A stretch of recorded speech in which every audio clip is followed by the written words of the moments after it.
Breaking. What just happened inside the British Parliament has left the entire nation stunned. For the first time in living memory, King Charles personally walked into Westminster and delivered a message no one saw coming. Over the next 10 minutes, you'll see how this single moment could reshape Britain's political future and why insiders are calling it the most powerful royal move in decades. Stay with us, because what happened next changed everything.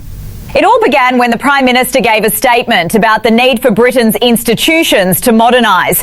Some praised it as forward-thinking, but others warned it might challenge the balance between tradition and reform. The palace, sources say, took notice, and within hours, something extraordinary was set in motion.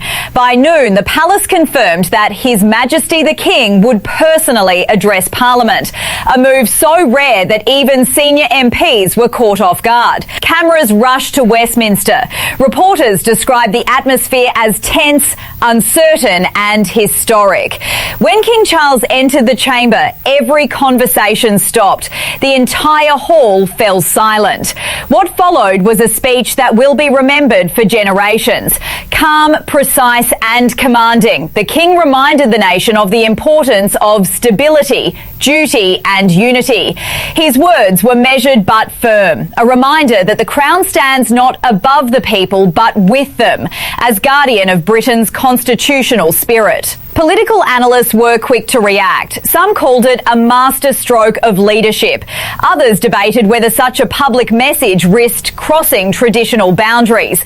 But one thing was clear. It reignited national discussion about the future of Britain's democracy and monarchy. Financial experts noted short-term uncertainty in the markets, but overall the country remained steady, a sign of strong institutional confidence. The palace soon released a short follow-up message, reaffirming that His Majesty's appearance was about unity, not confrontation. Meanwhile, inside Parliament, leaders from all parties expressed renewed respect for Britain's traditions. The Prime Minister later addressed the press, acknowledging the King's message and emphasising that reform and heritage can move forward together. Across the Commonwealth, reactions poured in. Commentators from Canada, Australia and New Zealand praised the stability of Britain's system. Proof, they said, that dialogue between monarchy and government remains one of the great strengths of parliamentary democracy. Social media platforms lit up instantly. Some viewers described the King's words as the most powerful speech of his reign. Others shared pride that their country could face political tension with grace and restraint. It was, as one observer put it, the moment Britain remembered who it is.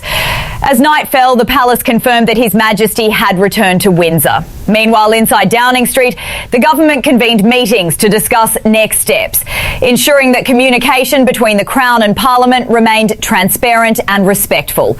Now, analysts say this could become a turning point, a defining event in British history, not because of conflict, but because of clarity. A reminder that Britain's power has always rested in balance, not between left and right, but between past and future, duty and progress, tradition and reform.